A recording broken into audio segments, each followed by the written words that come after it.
The Battle of Florida is here. Will the Panthers tie the all-time postseason series between these two teams, or will Tampa Bay prove why they're still big brother? All this and more on today's crossover edition of the Locked On Florida Panthers podcast, along with Locked On Tampa Bay Lightning.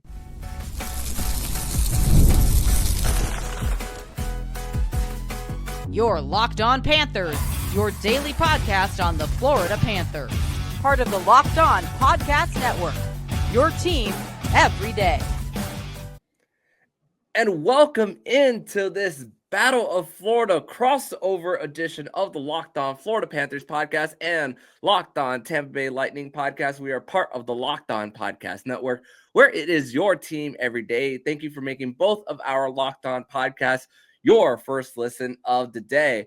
For those on the Tampa Bay Lightning feed, my name is Armando Velez. I'm from the Hockey News, and I am the host of the Locked On Florida Panthers podcast, and grateful to be joined as we preview this Battle of Florida, fourth time in the last 5 years that these two teams are meeting, than no other, with the host of Locked On Lightning and the play-by-play voice of the Clearwater Threshers, Josh Sperber.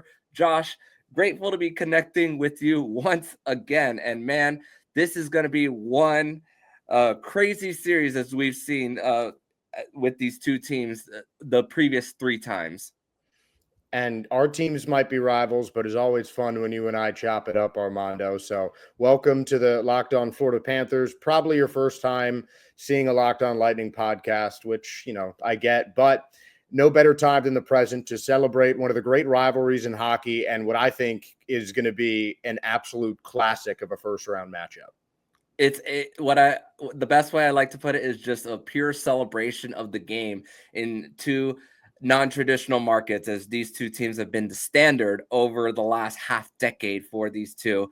But let's go to the biggest storyline surrounding the Battle of Florida to start off. We're going to discuss this first segment, the biggest storylines of the Battle of Florida. Next segment number two, we're going to discuss the key players for each team. And then third segment, we are going to discuss under the radar players and then give our series predictions at the end. But let's start off with the biggest storylines for the Battle of Florida.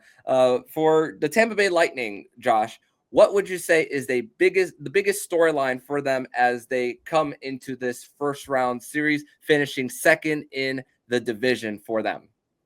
I think one of the biggest ones has just been kind of the story that the Lightning have been on all year, and just more of the Lightning revenge tour than anything else. I mean, at the beginning of the season, we all talked about some of the top teams in the Atlantic Division, and I think it was unanimous that the Lightning would be the most likely team to be taken out of the postseason.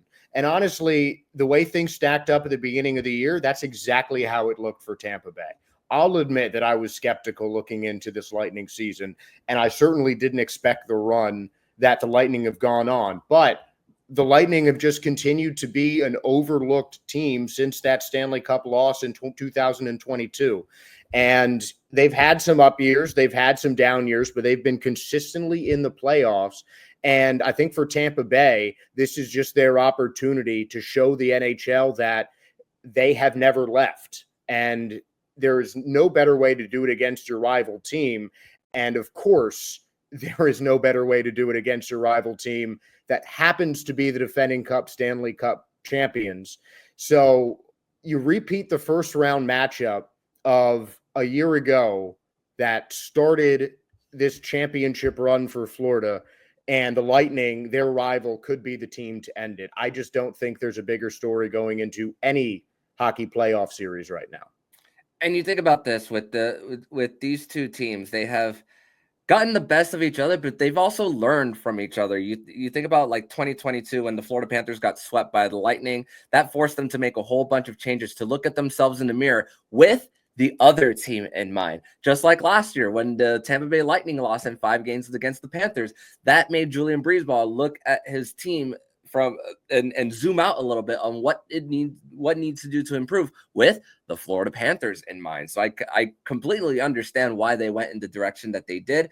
And yeah, but my take on the division during our our contenders episode, along where we did it with Dave Morisuti of Locked On Leafs, along with Ian McLaren of Locked On Bruins. I had the Bruins winning the division, and yeah, that prediction does not look well as of right now. Well, not as of right now. It didn't end up being well, but for the Panthers here, I have three points that I like to make when it comes to their three biggest storylines. And for number one is a chance to repeat after their first cup. The tone was set from opening night on. They were not distracted by the whole banner lifting ceremony, and they were off and running from there. And to think that they had questions when it came to who was going to be quarterbacking the power play for them. They started off with Adam Boquist, then it went to Uwe Splinskas, Aaron Ekblad. Now it's Seth Jones. So they've learned to navigate some of their losses that they had throughout the offseason. They eventually had their Kevin Stenley replacement on the PK in Nico Sturm, which was an addition at the deadline. So this was a year about figuring out how to replace the guys that they lost in the offseason for them. Number two storyline for the Panthers is coming in healthy, as they were limping throughout the last month and a half throughout the season after Tkachuk went down in the Four Nations, used that LTIR money to bring in some guys like Brad Marchand, like I mentioned, Nico Sturm, Seth Jones, and use this point to mix and match. They already spotted themselves enough points to make the playoffs. They were never in a threat to fall out of it. So it was just about pacing themselves, which the Panthers also did in 2023-24 when Aaron Ekblad and Brandon Montour missed the start of the season. So for the Panthers, it was just about taking calculated risks. And we saw that towards the end of the regular season. And then number 3 point for the Panthers here is a growth spurt for them. And what I mean by this is the Panthers, they gave the Lightning the best series that the biggest challenge in 2021 when they won their second consecutive cup in that COVID shortened season. That was the most competitive that they had all throughout that run, right before they defeated the Montreal Canadiens in the final in 5 games. And then the Panthers it wasn't even close the second go round. The President's Trophy winning season, like I mentioned, it forced them to do change. And then last year, like I said, it was the growth spurt. It was the 12 to 14-year-old range on now getting up to the size of the big brother and then finally beating him in like a one-on-one match for him, or this type of, or if you're challenging them in Super Smash Brothers and you finally beat them, some example like that. But then you think about the makeup of now where these two teams come into the mix here. Hall of Fame coaches, two Vezina winning goaltenders for them, two Selke candidates. Even though Cirelli hasn't won it, he's more than capable of being in the conversation. Two playmakers in one of them being Nikita Kucherov on the Lightning side of things, point producers, him and Sam Reinhart on the Panthers. So same thing with Matthew Tkachuk.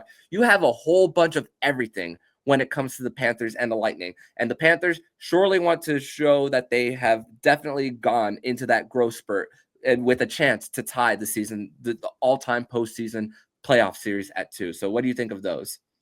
I mean, I think, there are so many different storylines I feel like we can talk about in this series. I think the matchups are always rife with possibilities because you look at these two teams as not just two of the best teams in the Atlantic Division or the Eastern Conference, but two of the most just loaded teams in terms of talent. I mean, you talk about two guys that are very capable of winning the Selke Trophy. I mean, I'm sure you have said as much about guys like Barkov and Reinhart in that category than I have about Anthony Cirelli in terms of winning the Selke Trophy. Maybe even Brandon Hagel coming in with some kind of outside shot because of what he does on both ends of the ice. I mean, we could go for a full 30 minutes just breaking down individual player versus player matchups in these guys. And there aren't that many, I feel like, that stand out. You look at, Kucherov might be a little bit better than, Barkov or something like that. But then Reinhart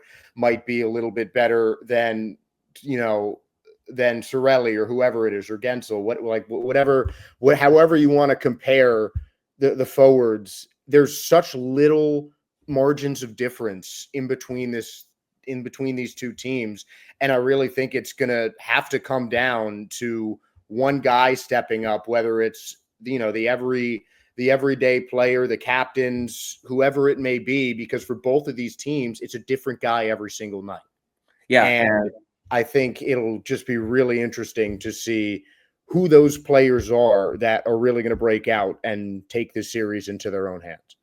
Yeah, and the Tampa Bay Lightning having 6 20-goal scores, the Panthers having 5. So it's just you have a lot of offensive firepower between these two teams, even though the Tampa Bay Lightning do have the scoring edge there offensively, with being the team that has the most goals per game in the regular season through the 82 games for them. But we're going to transition over to segment number 2, where we are going to discuss our key players for this upcoming series between these two teams in the Battle of Florida. And we're going to discuss that all next on this crossover edition of Locked On Panthers and Locked On Tampa Bay Lightning.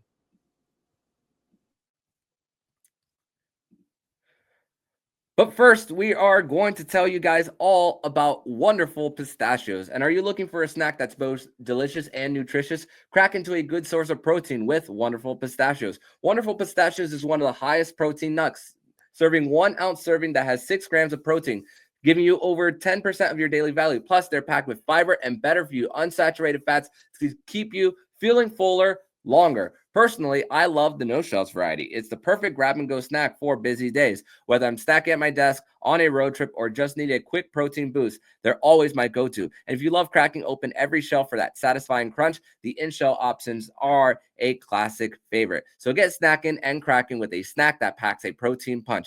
Visit wonderfulpistachios.com to learn more.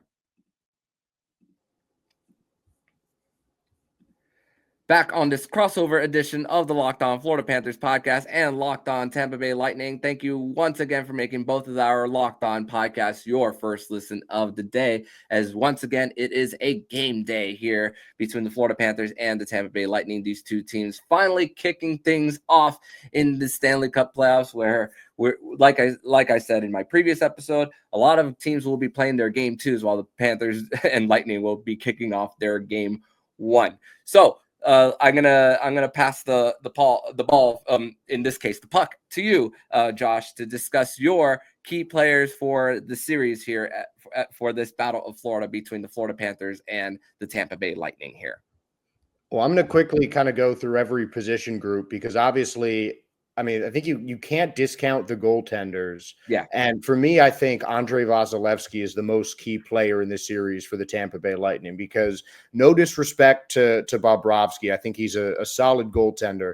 But we were talking about those matchups, and I honestly think there's only one where I find separation between the Lightning and the Panthers, and that is Andrei Vasilevskiy and Bobrovsky. I mean, look at the stats. One other goalie is on Vazzy's level in just about anything, and that is Connor Hellebuck, who is likely going to take home the Vezina Trophy. And something I have said for the Locked On Lightning fans, you've heard me say plenty of times, an East Conference and a Western Conference Vezina winner is really the only fair way to adjudicate it this year, just because of the dominance of both of those goalies. So, you know, if the Lightning can keep riding the hot goalie and everything else kind of balances out, you know, like as I said, this is going to be an incredibly even series between two talented and well-matched teams.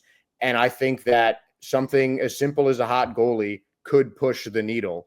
On the defensive side, I think for Tampa Bay, J.J. Moser is someone who I'd really like to see step up. He had a solid offensive start to the season, and he hasn't been as aggressive since coming back from his injury. So I'd really like to see more of him help with the Lightning defensive unit, as they have statistically been one of, if not the best defensive units in terms of adding to the offense, which is obviously the centerpiece of any Lightning attack.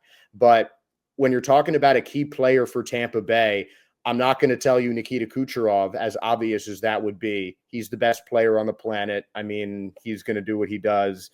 He'll take control of the series how he does it. But, you know, the Panthers have a guy like that as well on the other side. I'm sure that's someone that you're going to talk about, Armando, but I'm looking at Yanni Gourde as a guy who has come back into the fold, and the last couple weeks of the season, he has really started to heat up, and I think he's going to get a bit more of an expanded role in the postseason, and he's just a pest. He's a guy that is going to make the other team upset because he's going to, fit his way into little crevices of the ice and just find ways to poke that puck out and get it in open territory to one of the Lightning's goal scorers. But he's also a guy that can step up and sneakily be a good defender. Is he the best defender on the Lightning's roster in their forwards? Maybe not, but he's someone that I think could really step up and step in back into the leadership role that he had in some way during the last championship run. And I'm really curious to see how well he carries that end of the season momentum into the playoffs. Yeah, and for Yanni Gord, but being on that top line with Braden Point and Nikita Kucherov, I mean, Nikita Kucherov can especially sneak it in on the back door, that's really how the Panthers really need to keep all eyes on him when it comes to this series. Always. They definitely did last year, but this is a new year for them. So I'm going to give 4 players. It's funny because the goaltender is actually not on this for the Panthers because their style of play allows them to be in the offensive zone a lot. They're Corsi giants, so their structure allows a lot of block shots that Sergei Bobrovsky doesn't necessarily have to be Superman all the time. And that was a lot of the postseason run even last year for them. So Bobrovsky's actually not on my list. Not going to deny that Vasilevsky is the better goaltender of the two. But I have 4 guys for the Panthers. Carter Verhaeghe is one of them. Struggled this season. Can he break out of his scoring woes? He did have a 3-game goal streak for the Panthers to end the season. And he's been notorious for coming up big in the postseason. 5 overtime winners in the postseason, just right behind 2 legends, Maurice Rocket Richard and Joe Sakic. So he's in good company. And last year during their playoff series, 9 points against the Lightning, 5 goals, 4 assists for them. So how effective can he be? Can he break out of it just because it says postseason in front of him? Number 3, Matthew Tkachuk. This will be his likely. He shed the non-contact jersey. Paul Maurice was non-committal on whether he's playing, but every sign says that Tkachuk is going to be back for game 1 of the Stanley Cup playoffs. How effective will he be? He's that net front presence that's important to take the eyes away from the goaltender. He can feed the guys like a Sam Reinhart on the power play from below the goal line to the slot and to get the points necessary for him. And of course, the sandpaper that he brings, the power forward mindset that he brings in the series here. 3 goals, 6 assists in last year's series. Can we see the same thing for him? The number 2 on this one, Brad Marchand.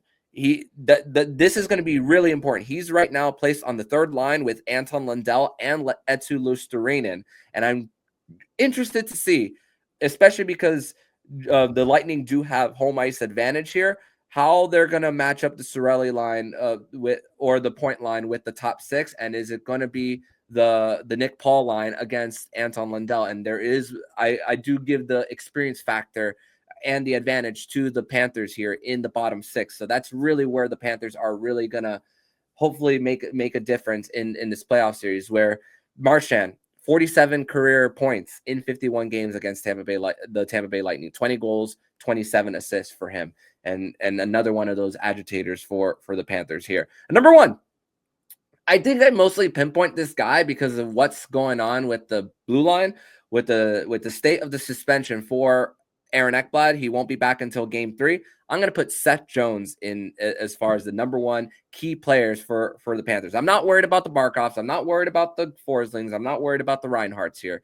But these are the 4 players, and Seth Jones is the last one. First playoff since 2020, where he was playing in the bubble, logged a lot of minutes against the Tampa Bay Lightning in that series for him. And he's played well, that was against the Leafs, but they beat the Lightning the year before. But he was playing a big role to start for the Panthers here, and he's going to be running the point on the power play.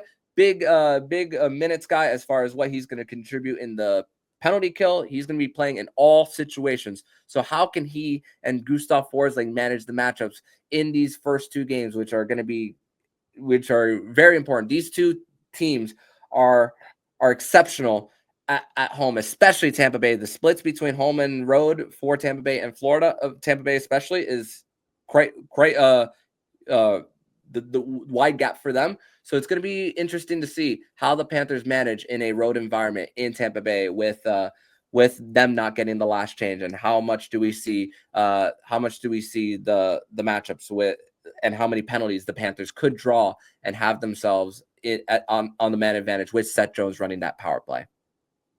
Yeah, absolutely. And I think especially, as you said, with Ekblad not coming out till game 3, a guy who's going to be most on the hot seat in this series is their big defensive trade acquisition. I think that that's a really good point. And I think that, the defensive units, I feel like if we're breaking down like one individual part of the game, both these teams are going to like that lamp. It's going to be the defense that is going to have to move the needle in this series for sure.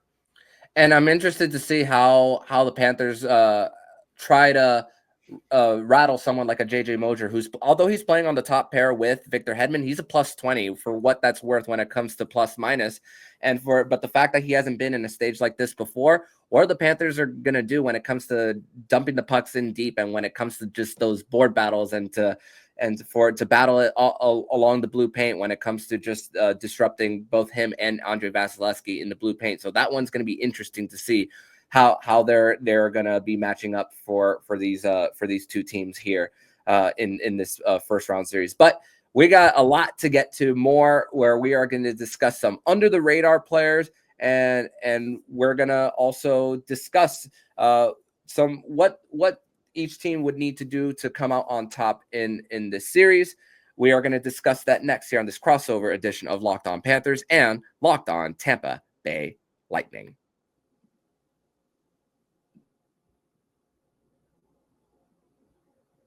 The NBA playoffs are almost here, and FanDuel is giving new customers an incredible way to get in on the action. Right now, when you join FanDuel and place your first $5 bet, you'll get $250 in bonus bets if your bet wins. I love how FanDuel makes betting so easy, whether it's picking my favorite team or diving into player props. From three-pointers to steals to assists, FanDuel has so many ways to bet your favorite player props. Plus, after the game tips off, you can even combine live prop bets into a same-game parlay for a chance to win big. Don't miss out. Head to FanDuel.com and claim your $250 in bonus bets today.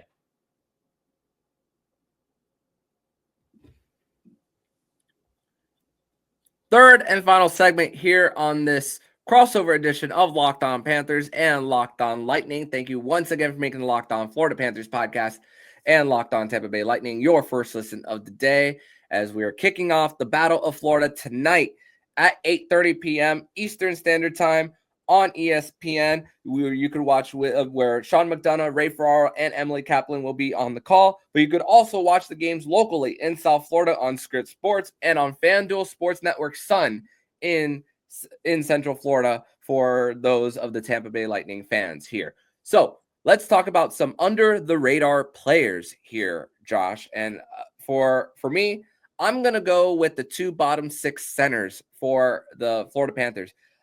I mean, last year compared to this year, Josh, oh my goodness, the 5-on-5 scoring for Tampa Bay has just upped it up a notch. I mean, when you get a young 40-goal scorer and a guy like Jake Gensel, who I know you just recently did an episode on his 600th career point, he's just making a name out of himself. Has proven that it's not just him playing with a guy like Sidney Crosby, that he could play with basically everybody for him. But for the Panthers, I mean, the key is going to be defensive zone draws, especially when they are on the PK. They went 16 for 18 on the PK against Tampa Bay, including one game where they stopped 7 power plays for Tampa Bay for them. So it's going to be interesting to see how they work the defensive draws. Anton Lundell, Nico Sturm are two big ones who are going to be guys who are going to be definitely key contributors on the penalty kill for him. Sturm is going to be with Eetu Luostarinen, and then Anton Lundell, he's mixed and matched with different guys here and there.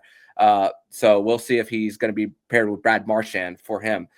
So that's going to be an interesting factor, where the Panthers top penalty killing unit in the NHL and top power play on the road this season. So I don't think the moment is too big for the Panthers. I don't think the moment is too big for the Lightning neither, which these two teams are just as mature as they come when it comes to this series, which is the great thing about this Battle of Florida, which I think is going to be probably the best one yet. But your under the radar players for the Tampa Bay Lightning coming into this series, who are they for you?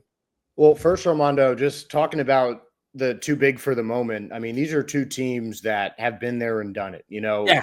The Lightning still have a very similar core. It might have been a bit longer since the Lightning have brought that cup home, but these are both two teams that are very similar to the makeup of Stanley Cup champs not so long ago. So, no, I don't think that's going to be a factor at all in this series. I think these are two teams that know exactly what's at stake, and they are just going to get after it. And I still think, though, that the small handful of Lightning players that have not been in a Stanley Cup playoff before are two guys that I'm focusing on. I'm not talking about J.J. Moser again. I'm talking about Connor Geekie and Gage Gonzalez, because Geekie was added late in the season after Oliver Bjorkstrand went down with an injury. And over the weekend, we learned that he was not going to be able to play in the first round series against the Panthers in all likelihood. Obviously, if something miraculous happens, that would be great. But the Lightning are planning to go ahead without Oliver Bjorkstrand. And that likely means moving up a guy like Connor Geekie or Gage Gonzalez, both under 25 years old, both playing in their first postseason, both who still don't have a full 82 games of NHL action under their belts, even if you count preseason. These are guys that are new to it, and they ended off the season great. Connor Geekie came up from the AHL. He scored in the first two games after he got called up. Gage Gonzalez, since the end of January, since he returned from the AHL, he's been one of the most productive players on the Lightning, typically scoring from the third or the fourth line.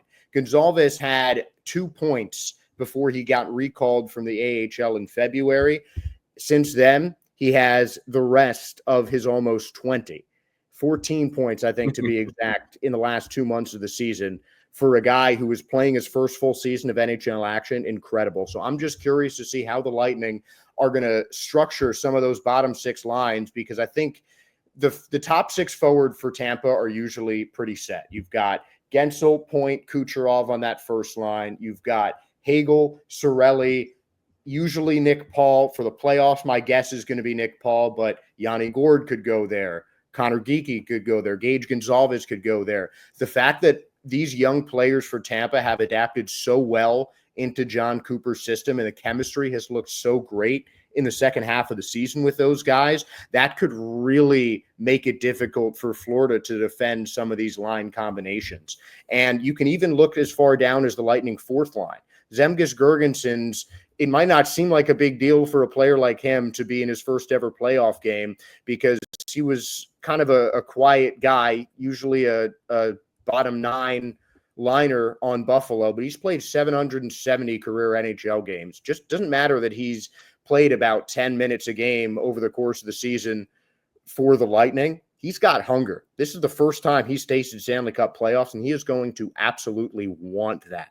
So I don't think that can be underestimated. And also on that line is Luke Glendening, who has been around before, sure, but he's also in this series has the best face-off win percentage of anybody else. Reinhart is literally right next to him. It's Glendening 14th in the league, Reinhart 15th in the league in terms of face-off success. But having a guy like Glendening, in that spot, gaining possession in a battle between two offensive giants, where just the simple act of having the puck could be enough to swing the tide one way or another and help, some of the Lightning passers unlock some of the goal scoring abilities. And obviously the same on the other side with the Panthers. So, I mean, there's a whole lot of different ways I think you can sort this one out. Yeah. And to think that both of these teams have just developed guys, and mostly I'm talking about the Gage Gonzalez for him. Time in the AHL, not a first round pick for him, and then just graduating with the system for him. And then same thing for Mackie Samoskevich, although he was a first round pick, stayed in school a little bit, was on the was a black ace for the Panthers just a few years ago in their first Stanley Cup appearance, and then a full season in the AHL last year, and then graduating. So to think that these guys have competed been on long playoff runs and have been able to develop. It just goes to show up and down how much balance there is in the front office, and just how much these players just want to be in the system for these two teams, and just with the buy-in is what I'm getting to. And Gonzalez is definitely just a big product of that as well. So definitely good for him. Absolutely. And you can see that buy-in up and down the whole Lightning system, because I don't know if there's another team in the NHL that also has it, that is in the playoffs itself, has its AHL affiliate in the postseason and its ECHL affiliate in the postseason. And the Solar Bears already have evened up their first round series. The Crunch are getting ready to go. And they had a really great second half of the season to get into that playoff spot. Big time boost to that one was Connor Geekie. He's gotten a team into the playoffs twice, essentially, if you think about it. And now he's playing in it himself. And again, it just shows how talented the Lightning are really at every level of making a championship caliber hockey team. Yeah, unfortunately, this year for the Panthers, only their NHL and AHL affiliates are in the postseason, as the Savannah Ghost Pirates of the ECHL did not qualify this year for them. And hey, you know who else was in the Lightning system that led the AHL in goals? Carter Verhaeghe. So definitely one who's definitely helped develop him. Hey, Stanley Cup champion with both the Panthers and the Lightning here. But now let's get to the moment that we've been waiting for when it comes to these two teams and our predictions for this Battle of Florida series, which will be the fourth time in the last 5 years. I'm going to give it to you first. Will the Tampa Bay Lightning make it 3-1, or will this all-time postseason series be tied? So you get the floor first, Josh. I mean, I think even if I didn't kind of have to pick the Lightning in this crossover here, I'd still probably pick the Lightning. I mean, these are two teams, we've talked about the home and road splits, and sometimes that can really be the deal breaker. And the Tampa Bay Lightning have had one of the best home records in the entire NHL. Their road record, not as good. The Panthers have been slightly better on the road, not as much at home. I think that is enough right there to move the needle, but I think this Lightning team is tired of being overlooked, and they certainly don't want to become the little brother to the Florida Panthers, because at the end of the day, it's all about Stanley Cup championships. It's currently Lightning 3, Florida 1. The Panthers fans have started talking since they won last year. The Stadium Series is coming up, where it's going to get a whole lot crazier with a lot more hockey attention brought on to the state of Florida. And I know that the Lightning players and coaching staff took personally where a lot of pundits picked them at the beginning of the season. And I think that is going to be injected right into the heart of this series. That being said, it's going to be a very close one, Lightning in 7. Awesome. So for my prediction, I think of like I said, Panthers special teams are both in the top 3 on the road. So I think this is going to be a real big factor on how they win the series. A lot of time in the offensive zone. And although Vasilevsky has been outstanding in the postseason with a .920 save percentage, the Florida Panthers have actually been one of those teams who have gotten to him more than most teams, even though he still has a great numbers against them, a .299 goals against average and a .911 save percentage. Hey, you take that from any goaltender, but both of them are below his averages. In the case of goals against average, it's up. And under Paul Maurice, the Panthers are 7-3-2 in Tampa since he's been the coach. So it's the Panthers have been able to get some road wins there. And also when you think about, I think the Panthers do have the blueprint, their style of play, and their ability to match speed. I mean, we saw that in also multiple series against the New York Rangers and against the Edmonton Oilers on how they've been able to stop top power plays. And I think the Panthers have what it takes to do it again. So I think they're gonna get at least one on the road and then find a way to win at home, those games at home. So I'm gonna say Panthers in 6. Wow. Yep. So Bold. Yeah, so we won't see. Agree on this, though.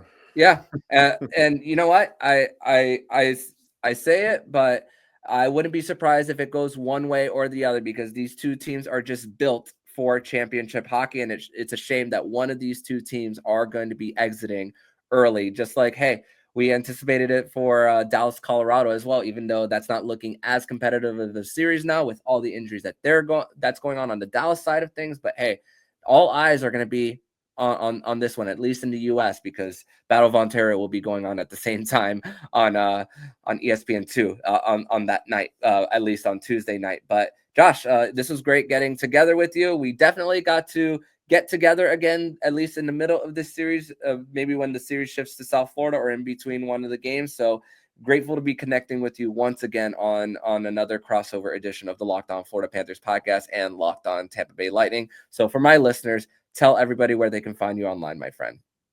Well, you can search at LO_Lightning on X, and we're Locked On Lightning on YouTube. Anywhere you get your podcast, that's where you could find us. And of course, if you really feel like tracking me down, that's my Twitter handle at Josh_Sperber. Make sure to follow us on X, Spotify, anywhere else. Awesome. Josh, thank you so much. And I will see you soon, my friend.